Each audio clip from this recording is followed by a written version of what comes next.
Okay, welcome to Biochemistry 2. This is Lecture 1 on reactive oxygen species, also Chapter 24, Oxygen Toxicity. So we're going to talk today about the role of oxygen and its role in damage to the cell, so toxicity relationship to oxygen. And oxygen redox reactions are very important because they are energy involving reactions. They release a lot of energy. So the potential to create oxygen radicals in these redox reactions is going to happen normally under normal conditions. And if they happen too much, they can lead to death. So a reactive oxygen species is, in essence, an unstable molecule which contains oxygen that can react with molecules in the cell. And so these molecules that it reacts with can be DNA, can be RNA and proteins, enzymes, etc., your lipid bilayers, anything like that. And a buildup of these over time, or a very rapid buildup due to some sort of disease process, may cause cell death. So these are essentially called free radicals. So we're going to talk about these free radicals, and we're going to talk about nitrogen oxide, reactive oxygen species, different types of reactive oxygen species. And then in the next lecture, we'll talk about how the cells protect themselves from the toxic effects of these. So what is a ROS? ROS is a chemically reactive molecule that contains oxygen. These are going to include our peroxides, superoxides, hydroxyl radical, and as well as just a single oxygen. So some basics of redox chemistry are listed here. So we have some just general terms: oxidation, reduction. And so oxidation simply just means that you are going to gain in oxygen. So this can be through the loss of hydrogen, or it can be through the loss of electrons. And then a reduction, of course, is a loss of oxygen. And so this can be through the gain of hydrogen or through the gain of electrons. So oftentimes these are going to be used interchangeably with respect to a loss of hydrogen or loss of electrons, etc. The oxidant is going to oxidize another chemical by taking electrons or hydrogen, or by adding oxygen. And the reductant is going to reduce another chemical by giving electrons, hydrogen, or by removing oxygen from the molecule. So in your book, there are diseases that are associated with free radical injury, and they're listed here. You have lateral sclerosis, Leishmania reperfusion injury, Ox-Foss disease, which is the disease of the mitochondria. We have Alzheimer's disease, which is thought to be associated with radical injuries over time, Parkinson's disease, diabetes, aging, and Down syndrome. So even though the cell does have defenses against damage by these reactive oxygen species and these reactive nitrogen oxygen species, over time, the accumulation of these damages caused by these, or in a very short period of time, when you have a disease process, these can cause a lot of damage to cells and the organs and the systems. So reactive oxygen species, you have, in general, with oxygen, it has a ground state. So it has two unpaired electrons. And so the unpaired electrons are going to have spins on them. So they're going to have parallel spins. And if they are not going to react with something, they tend to form toxic reactive oxygen species. So the oxygen, just in general, will tend to form these reactive oxygen species, hydroxyl radical, hydrogen peroxide, etc. So that just normally would happen with oxygen. So this is referred to as the radical nature of oxygen. So oxygen is going to accept electrons to form a superoxide ion, and then it can add some hydrogens to form hydrogen peroxide. And then if hydrogen peroxide is not dealt with properly, then another electron can come in and you form water and a hydroxyl radical. Now, of course, we do have enzymes, such as catalases, that can, instead of having water and a hydroxyl radical, will form oxygen and water. And so those enzymes are there to protect the formation of these hydroxyl radicals, for example. Now, where does this usually happen? So you have your your free radicals, which just simply means they have some sort of unpaired electron, and they are independent, so they're not bound to any enzymes. And they are free to roam about and to grab and to interact with other proteins, RNA, DNA, etc. And so the radical is going to take other electrons from other molecules. Keep in mind, oxygen loves electrons. So in our electron transport chain, oxygen can grab an electron from our CoQ in the electron transport chain. And just keep in mind that these radicals have different levels of toxicity, where the hydroxyl radical is the most potent of them. So we've seen this picture before. This is our electron transport chain, and we're showing we have here complex 1, 3, and 4. And so again, we have our Q that is going to pick up electrons and move them from enzyme to enzyme in the electron transport chain. And that is a potential place where oxygen can grab electrons and become reactive oxygen species. So here our oxygen has grabbed that electron. And so if you do not deal with this, then it's going to become that very potent hydroxyl radical, which your cells want to avoid. So we do have enzymes. We have a superoxide dismutase, which is going to be in the mitochondria, and that's going to convert your radical oxygen species to hydrogen peroxide. And then we have glutathione peroxidase, which is going to convert that hydrogen peroxide to water, and then pass on those electrons to glutathione. And so you have glutathione reductase, which can then pass those, your NADPH will donate hydrogen to create an ATP, and then this can keep the cycle going. Now, reactive oxygen species are, of course, going to happen naturally, and your body can handle a natural amount of reactive oxygen species. However, if you do have an increase due to some disease process, then you sort of overwhelm the dismutases, the catalases, peroxidases that are there naturally, and your cells start to get damaged. So just keep in mind that these species are accidental, but they are normal to be produced during our normal processes. So our immune system uses reactive oxygen species to target pathogens. And so this is a deliberate formulation of these species.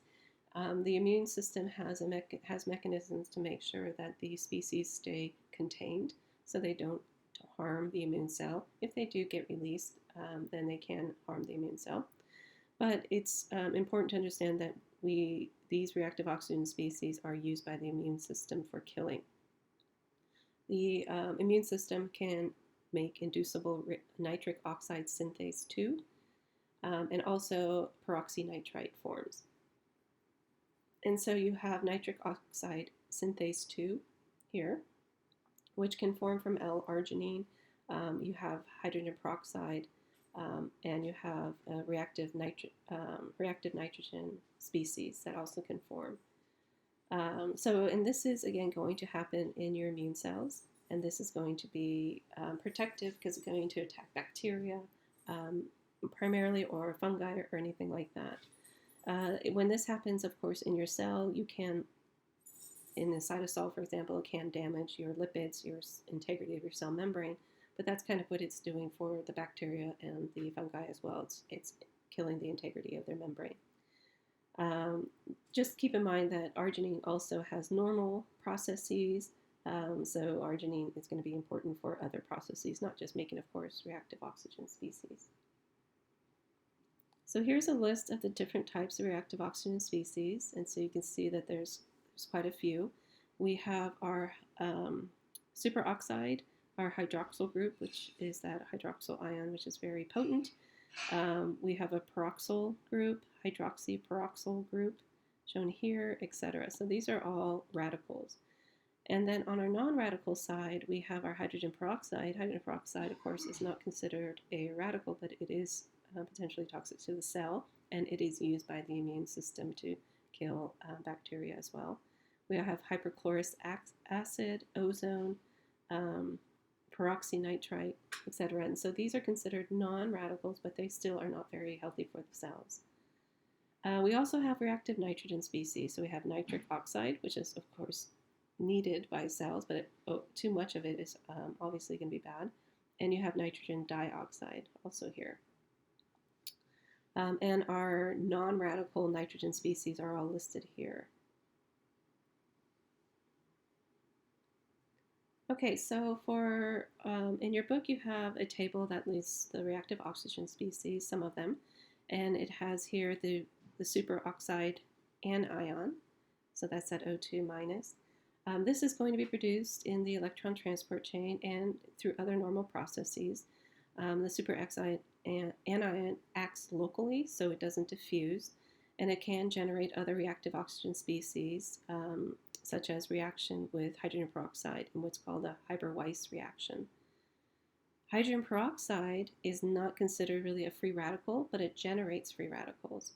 And so it can react with transition metals such as iron, and it can diffuse into and through the cell membrane. So the hydrogen peroxide can move. The superoxide anion is always kept where it's produced, whereas hydrogen peroxide has the ability to move around.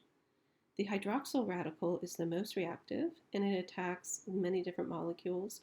It's generally going to be produced from that hydrogen peroxide in what's called the Fenton reaction, and this is going to occur in the presence of a few different types of metal, copper, or iron.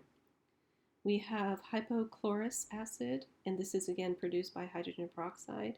This is going to be made in our white blood cells, our immune cells called neutrophils. So this is part of the immune response. And this is going to be made to generated to help to destroy, of course, infecting agents. Now, the longevity of reactive oxygen species. So here we have a list of the species, and here we have the half-life. So you can see that you have your hydrogen peroxide, which can move around, your hypochlorous acids, your organic hydroxy peroxides, and these have a half-life of a few minutes. And at the very end of the spectrum, you have that hydroxyl radical, which has the timeline of a nanosecond. Now keep in mind that hydrogen peroxide can move around, and hydrogen peroxide can give rise to our hydroxyl radical, and hydrogen peroxide also can give rise to our superoxide anion.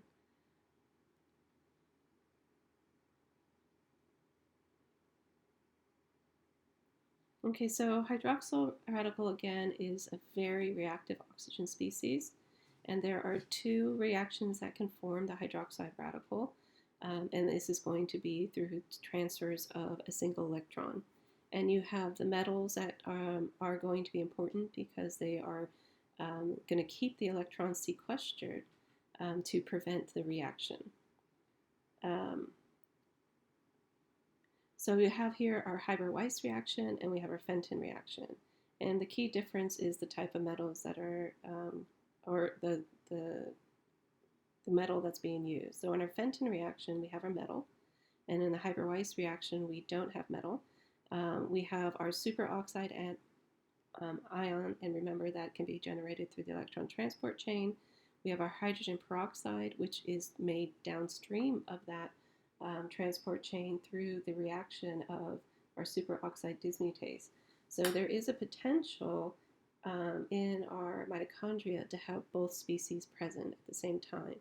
And if the hydrogen peroxide is not dealt with by glutathione reductase, for example, glutathione reductase is too overwhelmed, then your superoxide and your hydrogen peroxide to come together and form the hydroxyl radical through the Haber-Weiss reaction.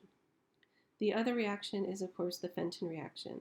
And in the Fenton reaction, you have your hydrogen peroxide. And again, hydrogen peroxide can be made in the mitochondria, can leave the mitochondria membrane, go into the cytosol, and through the interactions with iron, it can generate a hydroxyl radical as well.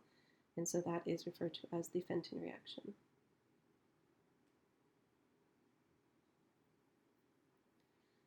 So just keep in mind that hydrogen peroxide is not considered a radical, but as I said before, it can generate that hydroxyl radical. hydrogen peroxide is able to move around. It is also the precursor for hypochlorous acid, so it can make hypochlorous acid, which is important in the immune system. And then transition metals such as iron and copper can catalyze also the formation of the hydroxyl radical. And so the sequestration of your metals is very important in order to prevent the hydroxyl radical from being formed. Now, in a general, everyday sort of situation, you have about 3 to 5% of your oxygen will be converted to radicals. And as I said before, you have in your repertoire enzymes that can handle that free radical formation as long as it's kept to a normal level. So here's just a list of sources of reactive oxygen species. So you can see almost immediately that a majority of the sources are going to be endogenous, meaning that they're going to be coming from within the cell. And so we have our mitochondria respiratory chain. We have our respiratory burst, which is usually with respect to your immune cells. You have different enzymes that naturally are going to have a movement of electrons. And so anytime you have a movement of electrons, you have to automatically think in your head, oh, we can make a radical oxygen species. You also have transition metals. So through the Fenton reaction, you can generate radical oxygen species. You have auto-oxidation of metabolites in organisms. So those can all lead to the production of ROS species. Exogenous, you have some radiation, damage to DNA, things like that. Toxins obviously can interfere with chemical processes and lead to the formation of ROS. Cigarette smoking has been linked to this, as well as certain foods have been linked to this. Certain foods are going to be processed by enzymes in your liver that normally process drugs and alcohol, and those are the P450 enzymes will also have to process things like grapefruit and avocados, and so they have the potential, because they're moving around electrons, to form reactive oxygen species. And of course, drugs and xenobiotics all have to go through the the P450 system in your liver, and those again can form reactive oxygen species.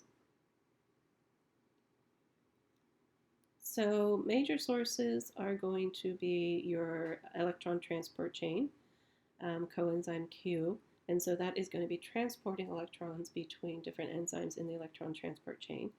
And so oxygen would love to pick up those electrons without having to go through ATP synthase, and so it can grab it very easily. Your CoQ is going to be free, so it's moving around in the membrane, and it can transfer the electron to oxygen. And then when oxygen accepts the electron via complex 4, you don't get a radical intermediate. However, if it does not, then you would get a radical intermediate.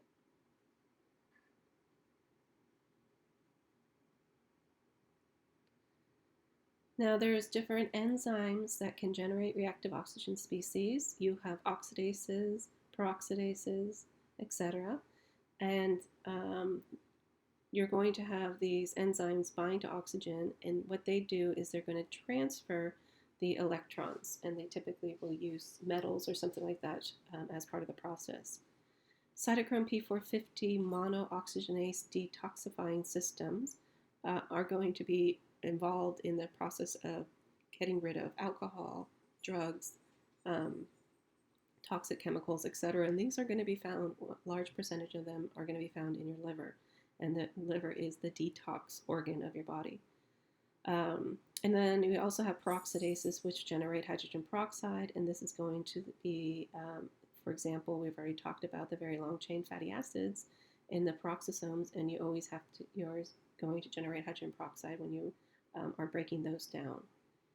So we have here just a few examples of the reactions that take place. We have our oxidases that are going to take oxygen, transfer electrons, and form water.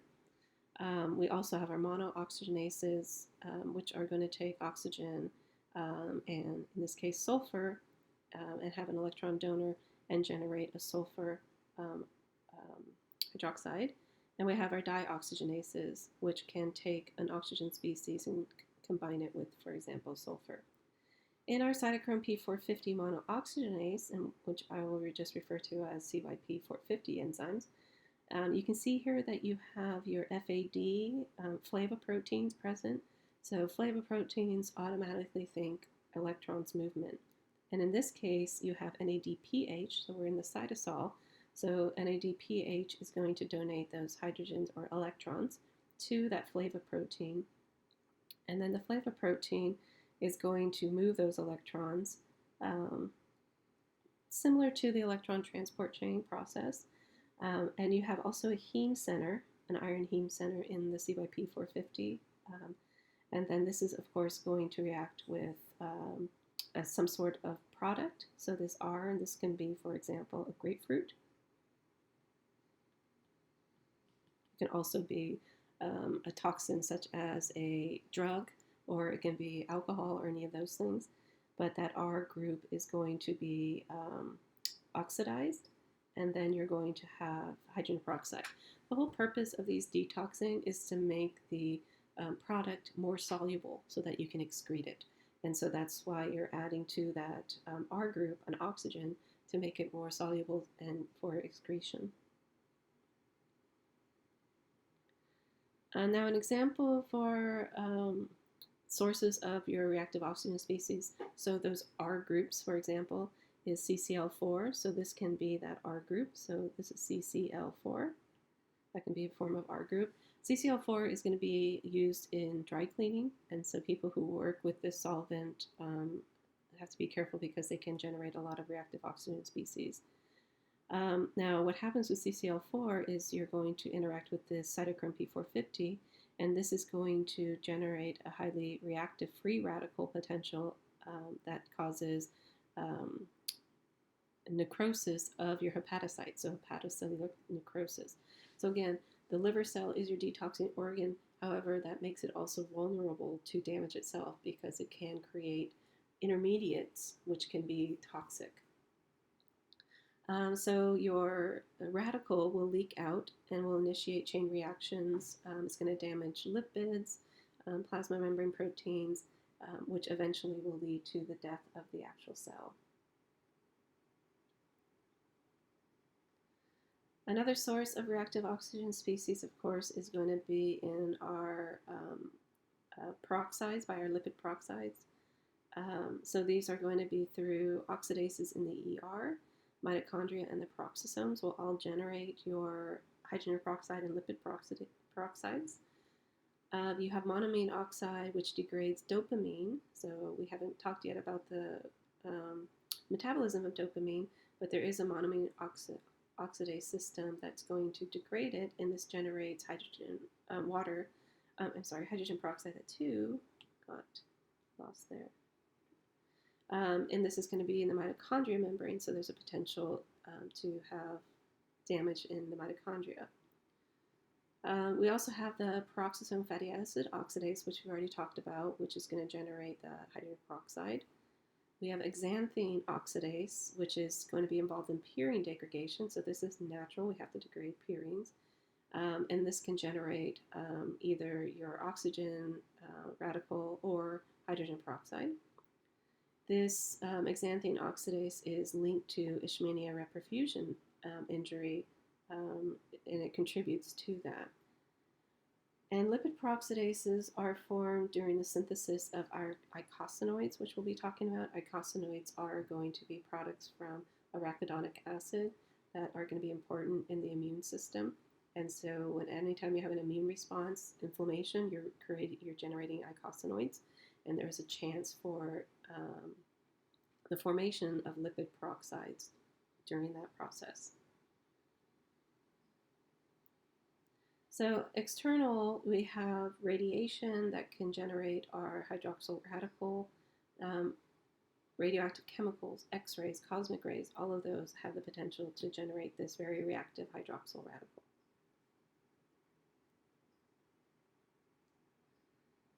All right, so what do these radicals do? The radicals are going to react, and they don't really care what they react with, so they are going to have affinity for lipids, for proteins, nucleic acids, anything.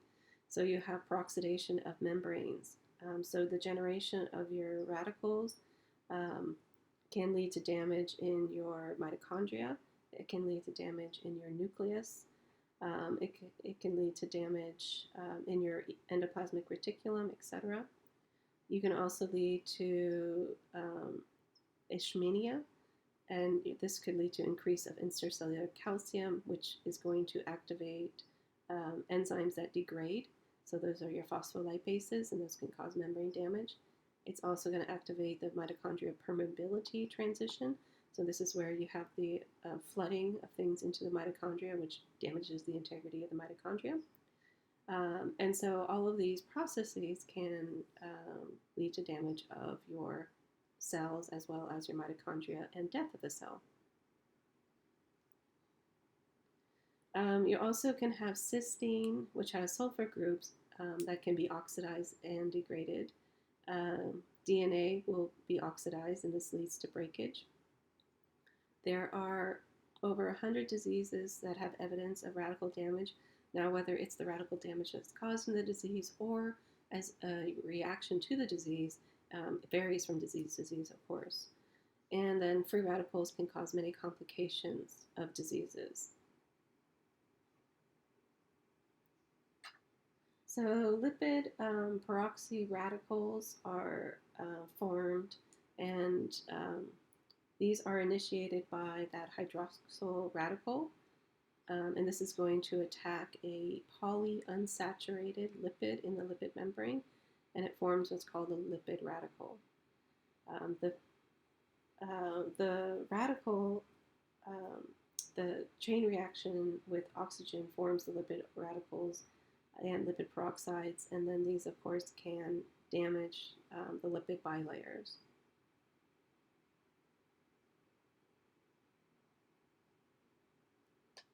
Okay, an example of this is malondialdehyde, which is from a fatty acid, has more than 3 double bonds. And so you can introduce lipid damage into this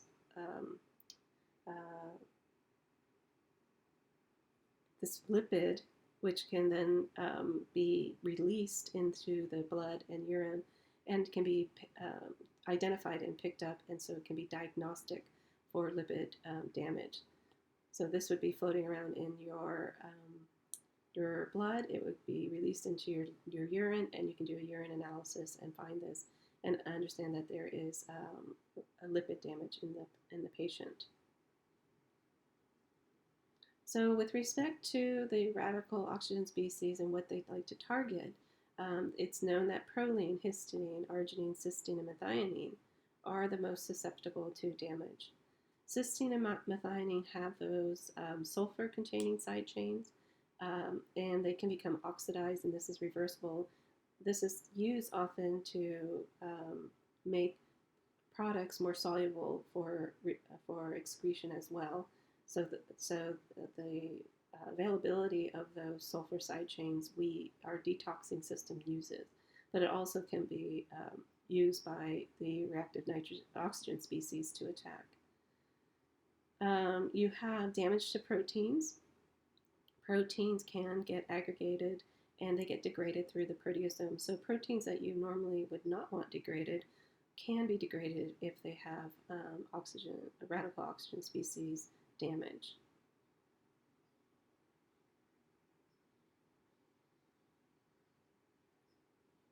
So your iron is going to bind to DNA, which can facilitate production of your hydroxyl radical.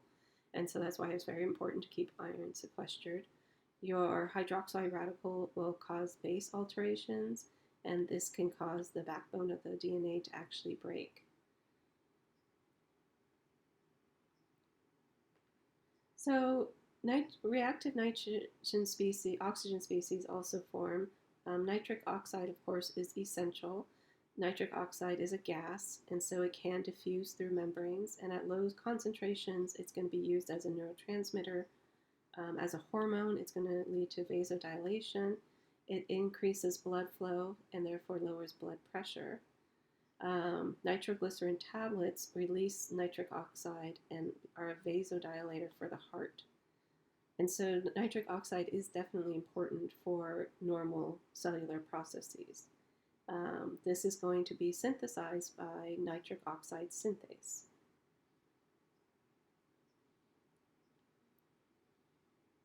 Now, while nitric oxide is essential, it is also can be toxic. So again, it's synthesized naturally in our cells, especially muscle cells, by nitric oxide synthase.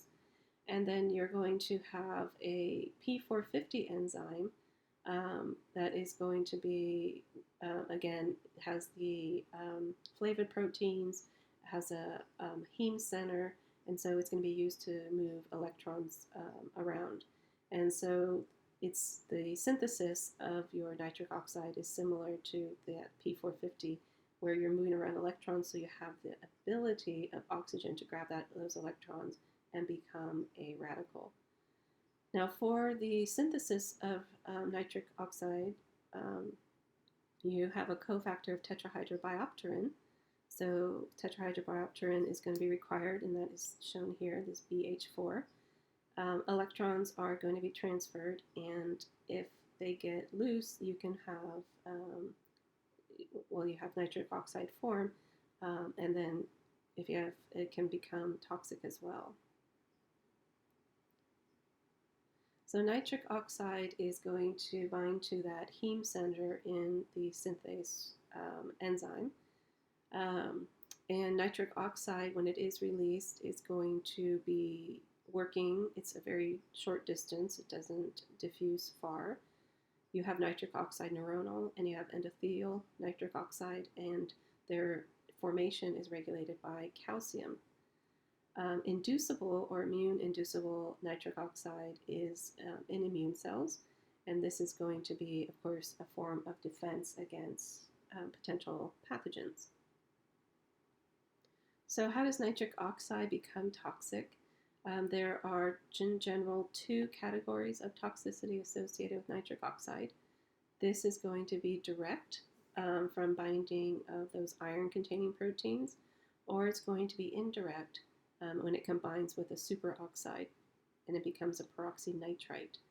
Peroxynitrites are going to result in a large number of enzymes being inhibited, damage to the lipid layer, inhibition of the electron transport chain, breaking in DNA, etc.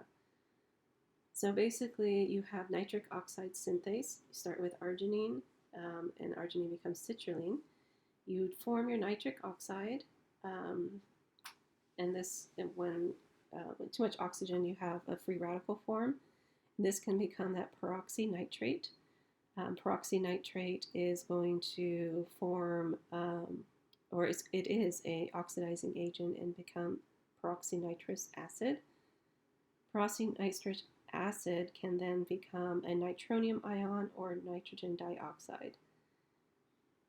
Also, your nitric oxide free radical can bind to other free radicals, and this will form a nitrogen trioxide, and then this can become nitrite.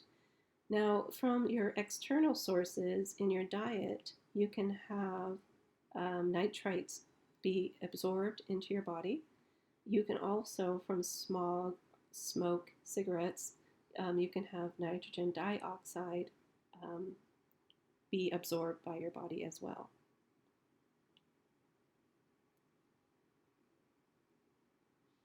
So what are the toxic effects of nitrogen oxide? Well, they can combine with iron compounds. Major sites are going to be the iron sulfur centers of electron transport chain. So that's going to be complexes 1 through 3 that have those iron sulfur centers.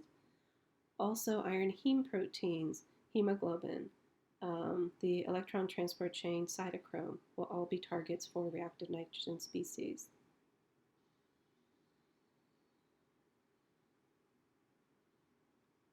So at low concentrations, again, your reactive nitrogen species are going to be made similar to reactive oxygen species at low concentrations, and your cells are going to be able to deal with that. At higher concentrations, you get nitrogen oxide becomes more toxic and forms the reactive nitrogen oxygen species.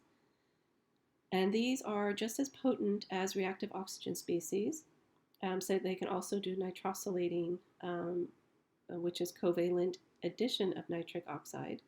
And they can do the same kind of damage that your reactive oxygen species did, damage proteins, lipids, and actually damage your DNA as well. So we have here your reactive nitrogen species that are involved in neurodegenerative diseases such as Parkinson's disease, so especially that peroxynitrite formation, and chronic inflammatory diseases such as rheumatoid arthritis. So peroxynitrite has been linked to both of those. We also have your peroxynitrite is free radical, but is also stable. And so your nitrogen oxide is going to be what initiates lipid peroxidation. So that's down here, your nitrogen peroxide. Nitrogen trioxide is shown up here, and that is going to be nitrosylate the sulfurhydryl groups. And all of this is going to be damaging and interfere with your proteins and lipids, of course. Now, since our bodies can make these, our immune system sort of uses this as a mechanism for protecting against infectious diseases. So your phagocytic cells are going to form reactive oxygen and reactive nitrogen oxygen species as part of the antimicrobial defense system. This is also thought to be important for an anti-tumor defense system as well. So in this case, you have NADPH oxidase, which is going to form hydrogen peroxide and your hydroxyl radical. You have a myeloperoxidase that's going to form the chloride species. And then you have your inorganic nitrogen oxygen species can make the reactive nitrogen oxygen species. And so these are going to, of course, be used to attack pathogens.